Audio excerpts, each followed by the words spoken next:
Converso com o deputado Paulo Ramos, deputado federal do PDT, em seu gabinete aqui no Rio de Janeiro. Às segundas-feiras está sempre recebendo a população, os eleitores, e a oportunidade sempre de conversar no nosso programa. Deputado, o caso daqueles 5 deputados que agora reassumiram o mandato, foram presos, depois, até a soltura da prisão foi competência, a Supremo decidiu o quê? Que tinha que a Assembleia... Deixa eu dizer, os deputados estavam presos por decisão do Tribunal Regional Federal, que não tem competência para julgar deputados estaduais. Deputado estadual é processado e julgado pelo tribunal, órgão especial do Tribunal de Justiça. Não é assim mesmo. E mais, e a Assembleia Legislativa ainda tem que autorizar. Autorizando. Mas é o que está na Constituição. Isso não é para proteger o cidadão que é deputado. Isso é para proteger o mandato. Se é imoral, se é coisa aqui, é outra história. Mas é o que está na lei que tem que ser cumprido. E quando tem casos que não é imoral, não é nada. Senador Capiberibe. Ficou um tempo, o Senado não ficou. Não. Houve a decisão de perda do mandato e o Senado não cumpriu. Não cumpriu. Porque era um absurdo, pô. Teve um deputado, presidente da Câmara, Marco Maia. Me lembro que era o Joaquim Barbosa, ministro do Supremo. O Joaquim Barbosa estava com um discurso, né, radical, dizendo que ia mandar prender deputados. O deputado Marco Maia falou assim: não prenda, não determine a prisão descumprindo a Constituição, que eu não vou apresentar o deputado. Eu vou acolher o deputado aqui na Câmara e ele não vai ser apresentado. Não houve determinação de prisão. Por quê? Porque o Supremo, o ministro, não foi o Supremo, o ministro Joaquim Barbosa temeu ser desautorizado. Quando ficou como presidente do Supremo no recesso, ele dizia que ia mandar prender, mas queria a decisão do colegiado. Quando ele ficou sozinho como presidente, que ele poderia mandar prender, não mandou prender.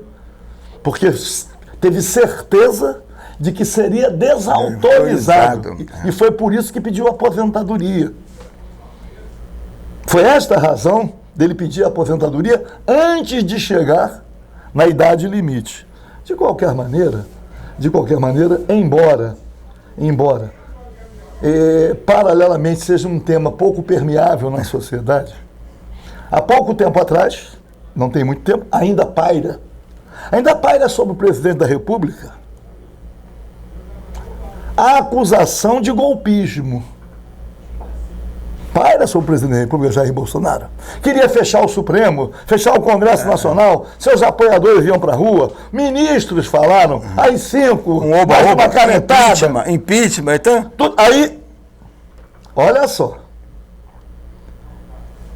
se o presidente da República toma uma iniciativa de natureza antidemocrática ou inconstitucional, a reação é uma. Mas qual tem sido a reação para decisões inconstitucionais dos tribunais superiores? Por quê? Porque os próprios meios de comunicação contribuem, pô. Porque é o moralismo, bota na cadeia. É como o sujeito que outro dia, né, foi amarrado no poste e linchado e era inocente. Ou, mesmo não sendo inocente, aquele instrumento que a comunidade utilizou, de amarrar no poste e bater até morrer, era ilegal. Mesmo sendo culpado. Execução. Então, nós temos várias formas de extermínio do direito.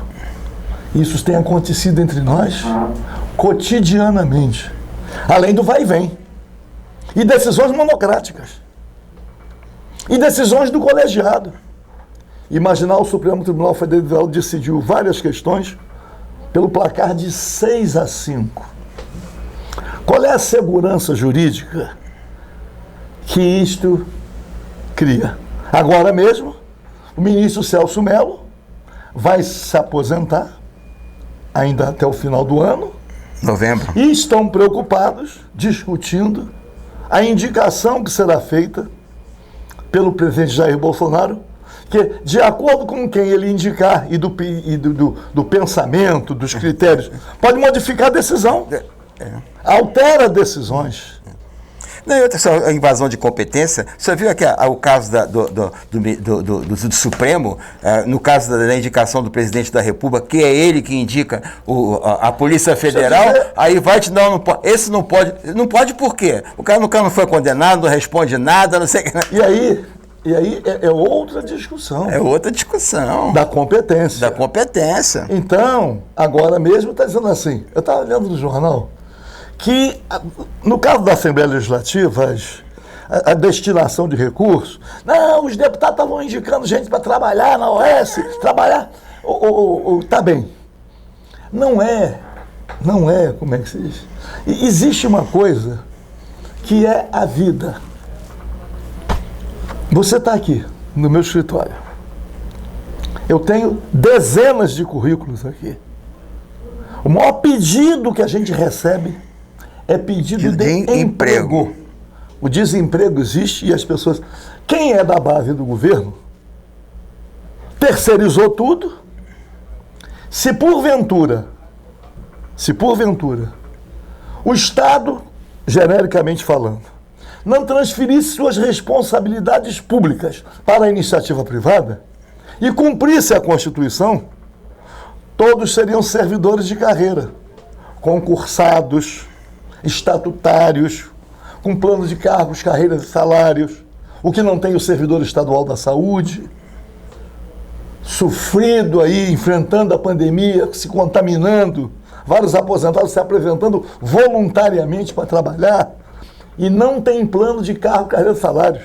Falando na reforma administrativa, os nababos servidores públicos, os servidores estaduais da saúde, parcela majoritária, não ganha um salário mínimo, tem que colocar uma gratificação para ganhar um salário mínimo. E aí o ministro Paulo Guedes fala em reforma administrativa pelo privilégio que tem os servidores públicos. Generalizando, a média dos funcionários públicos, tanto estaduais quanto federais, aqui no Rio de Janeiro, então, é um caos da área da saúde, né? Não. Se você existe no serviço público, que tem os poderes executivo, legislativo, executivo e judiciário. Os três poderes. Aí tem Ministério Público, tem outros órgãos que têm autonomia administrativa. Muito bem. Há categorias de servidores públicos, são categorias verdadeiramente privilegiadas. Mas não é a regra. Não é a regra. É a exceção. Porque quando fala servidores públicos, tem servidores federais, estaduais e municipais. Alguns também conseguiram paridade na magistratura, paridade, uma referência com o Supremo Tribunal Federal, Ministério Público também. Então nós temos aqueles que realmente são muito bem remunerados. Mas a parcela majoritária nos municípios e nos estados do Poder Executivo, recebendo muito pouco. E nos demais poderes, as terceirizações. Então, quando generaliza, quando faz a média... Aliás, quando falamos de média, eu me lembro do deputado Luiz Paulo Corrêa da Rocha. Nós estávamos num debate na Assembleia Legislativa e compareceu o subsecretário de Fazenda. Era Paulo Tafner. Era sobre securitização de dívida, me lembro se o tema era esse. Aí, o Paulo Tafner falou da média. Aí o Luiz Paulo falou, olha, doutor Paulo Tafner, média é um problema. Se você pega uma pessoa, você põe os pés numa geleira e a cabeça num forno, vai ter a média, mas ele vai morrer da geleira no pé e vai morrer do coisa. Mas a média... Então, média não é referência. Não é referência. Não pode ser referência. Aqui na saúde, por exemplo, aqui tem gente que ganha R$1.000, menos do que o salário mínimo. Menos, pô, tem que aproximar. De qualquer maneira, eu estava olhando essa decisão de afastamento do governador, porque ele poderia influir na produção de provas. O ministro Paulo Guedes está sendo investigado na Operação Greenfield pelo Ministério Público Federal do Distrito Federal. E ele é plenipotenciário ministro da Economia. Tem subordinados a eles aqueles que vão dar informações nas investigações. Inclusive já falamos aí sobre isso aqui. PDT comigo, PDT ingressou no Supremo Tribunal Federal pedindo o afastamento dele até que concluísse a investigação. Sugeri até que pedisse uma investigação célere, que não pode também. E continua tudo a mesma coisa? Não pode. Nenhum cidadão pode ficar submetido a uma investigação, a um processo, indefinidamente. Não. Deputado, deixa só... A Assembleia Legislativa, eu estava presente gravando na Assembleia Legislativa, está discutindo uma mensagem do governador que permite, o senhor major da Polícia Militar, da PM, né? E agora, que é o bombeiro temporário. Como é que o senhor vê essa situação? Olha, é inconstitucional. Porque a Constituição Federal já fala o que é o bombeiro, o corpo de bombeiros e a destinação. Essa mensagem... É como se tivesse policial temporário. É completamente inconstitucional. Eu já tenho preparada uma ação para ingressar no Tribunal de Justiça para dizer da inconstitucionalidade dessa lei, caso venha a ser aprovada na Assembleia e caso venha a ser sancionada pelo governador. Porque é flagrantemente inconstitucional. Citando um exemplo paralelo, mas que também era uma inconstitucionalidade, que às vezes é inconstitucional, mas vinga. Reservistas da Paz. O governador Garotinho lembro disso. Teve um projeto em que pegava reservistas para reforço do policiamento ostensivo, dividia em pequenos grupos, colocando 1 ou 2 PMs para comandar, aumentar o policiamento ostensivo. Mas aquele reservista da Paz, ele não tinha o poder de polícia. Mas como tinha o PM ali, era uma forma de dizer que garantia. Trazendo para uma outra atividade. Quando saiu o novo Código Nacional de Trânsito, o município ficou com a competência em relação à fiscalização no trânsito. A Polícia Militar tinha a exclusividade do policiamento ostensivo e perdeu. Aí os municípios colocaram guardas municipais. Mas o guarda municipal não era estatutário. A multa não valia. Não tem poder de polícia. O que fez? Aqui no Rio de Janeiro, o que aconteceu? O guarda municipal que travava uma luta para ser estatutário, porque fazia concurso, passou a ser estatutário. Então a multa aplicada por ele valia. Mas a prefeitura terceirizou a fiscalização do trânsito. Mas as multas aplicadas pelo trabalhador contratado pela empresa privada para fazer a fiscalização não tinha o poder de polícia. Aí ele multava e as multas tinham que ser subscritas por um guarda municipal. Está em vigor isso, funcionando isso hoje. Isso foi no governo. Inclusive, só para cá esclarecimento, a criação da Guarda Municipal foi o vereador Sidney Domingues que apresentou em 1985 o projeto para a criação da Guarda Municipal, vetada por Marcelo Alencar e depois mandado uma mensagem para cá porque era vice-iniciativa. Mas não era essa. Depois, na Eduardo Paz, deputado, porque agora vai gerir o trânsito, Nunca aconteceu isso. Hoje não tem polícia de trânsito, não tem PM, não tem guarda municipal, não tem nada. Que eu digo uma coisa. O policiamento ostensivo de trânsito feito pela Polícia Militar não tinha reflexo exclusivamente no trânsito. Na segurança. Era um policiamento ostensivo visível. Segurança. Você vê roubo de carro, some aqui, some ali, foge por aqui. Quando tinha o policiamento de trânsito, não é que isto não acontecesse, mas acontecia talvez com uma incidência menor. De qualquer maneira... Tinha um guarda de trânsito ali no sinal, que o bandido que estava pungueando, roubando, no centro da cidade aqui, sabia que tinha um policial armado. Se ele podia ser preso. Já existia a presença da autoridade. O desestímulo, que a gente fala assim, né? Como é que se diz? Na polícia militar diz assim, dissuasor psicológico, desestimular a prática. Mas hoje está tudo modificado. De qualquer forma, de qualquer maneira, agora, por exemplo, tratando dessa questão, Supremo Tribunal Federal, durante a pandemia, determinou que incursão em comunidades só com um certo... Não proibiu. Mas eu digo, isto é papel do Supremo Tribunal Federal? Não é. Não é. Mas está governando. Eu digo assim, eu às vezes me refiro ao presidente da Câmara, Rodrigo Maia, falo assim, acho que ele quis ser candidato à presidência da República. Que ele quer governar. Ele não quer presidir a Câmara, ele quer governar. Nós vemos no Supremo Tribunal Federal, ou no o jeito não quer julgar, ele quer governar. Como ele é provocado, porque agora virou a procura do judiciário, virou tábua de salvação. Deputado, só tocou nesse assunto, né? A gente só tem mais 2 minutos para encerrar.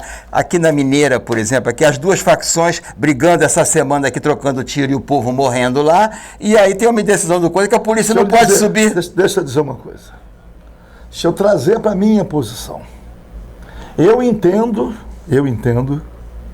que a incursão nas favelas, é chamar a comunidade, nas favelas, essa incursão expõe o profissional da segurança pública a riscos muito grandes. Claro. E ele não tem outra alternativa para se preservar a não ser sendo arbitrário, cometendo ilícitos. Eu digo assim, e eu só fui da PM? Eu não fui em operação policial. A árvore balançou, atira. O cachorro latiu, atira. Por quê? Não tem segurança naquelas vielas. Nas vielas, né? Não tem. O risco é muito grande.